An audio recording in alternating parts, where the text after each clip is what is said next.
नमस्ते मित्रांनो, आपल्या चॅनलमध्ये तुम्हा सगळ्यांचं पुन्हा एकदा स्वागत आहे.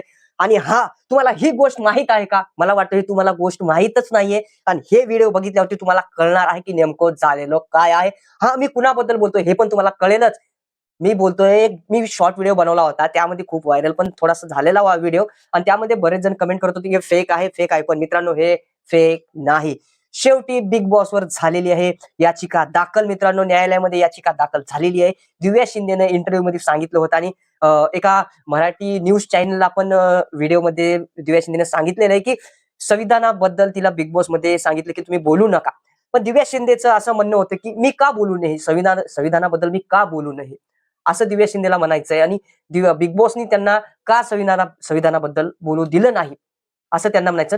म्हणजे दिव्या शिंदेचा इथं डायरेक्टली बोलणं आहे की हे जातीभेद करतायत का, असं त्यांचं डायरेक्टली या व्हिडिओमध्ये त्यांना सांगितलेलं. मित्र, थोडीशी मी क्लिप टाकतो, तुम्ही त्यावरती बघू शकता मी काय मी म्हणाल. आता प्रेस कॉन्फरन्समध्ये मुद्दे मांडले की ज्यावेळेस मी संविधानाचं नाव उच्चारलं त्यावेळेस त्यांनी मला असं सांगितलं की तुम्ही संविधानाबद्दल नाही बोलू शकत. का नाही बोलू शकत? याचा अर्थ तुम्ही ते अजूनही एका जातीचं मांडताय किंवा तुमचा कल आहे किंवा तुम्ही असं समजताय की नाही हे ह्या माणसाने लिहिलंय ते एकाच जातीचं झालंय. सगळंच काही बोलत नाही. जे काही रिपोर्ट मला कळालेत मी तेच सांगतोय मित्रांनो. तर तुम्हाला काय वाटतं यामध्ये, या शो मध्ये मी एक तुम्हाला सांगतो, हे शो एकदम कॉन्सर्ट शो आहे, ठीक आहे.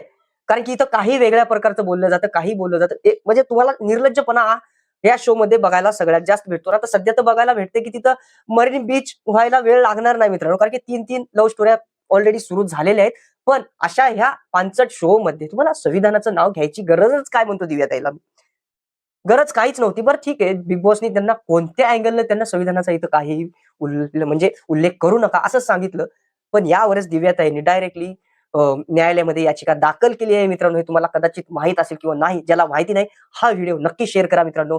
आणि व्हिडिओमध्ये एवढंच मित्रांनो, कारण बोलायला गेलं तर खूप आहे, पण तुम्ही व्हिडिओ पूर्णपणे बघत नाही, फक्त तुम्ही थंबनेल बघता, कमेंट करून निघून जाता. असं काही नसतं मित्रांनो. तुमचा पूर्ण न स्किप करता व्हिडिओ बघा, तुम्हाला कळेल काय आहे काय नाही. मित्रांनो, खूप खूप तुम्हाला काय वाटतं याबद्दल? मला तर वाटतं बोललंच नाही पाहिजे. पण तुम्हाला काय वाटतं हे कमेंटमध्ये नक्की सांगा. मी पण दिव्याताईला सपोर्ट करत होतो, वोट करत होतो बिग बॉसमध्ये असताना. पण दिव्याताई आता बिग बॉसमध्ये नाहीये.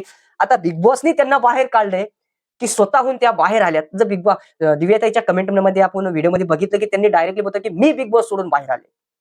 आता हे कितपत खरं आहे आणि कितपत खोटं आहे, हे बिग बॉस जे काही व्हिडिओ लपवला आहे ते बाहेर आल्यावरच आपल्याला पूर्ण फुटेज बघितल्यावरच कळेल मित्रांनो. कारण की इथं पण दिव्याताईने सांगितलेलं आहे की हा फुटेज पूर्णपणे खोटा आहे.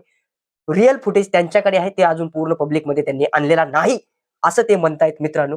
किती खरं आहे किती खोटे हे आता फुटेज बाहेर आल्यावरच कळेल. आणि जसे काही नवीन अपडेट येतील ते आपल्या या चॅनलवर तुम्हाला दिसतील मित्रांनो. त्यासाठी व्हिडिओला सबस्क्राईब करा, म्हणजे चॅनलला सबस्क्राईब करा आणि लाईक करायला विसरू नका मित्रांनो. एवढंच. धन्यवाद. जय महाराष्ट्र.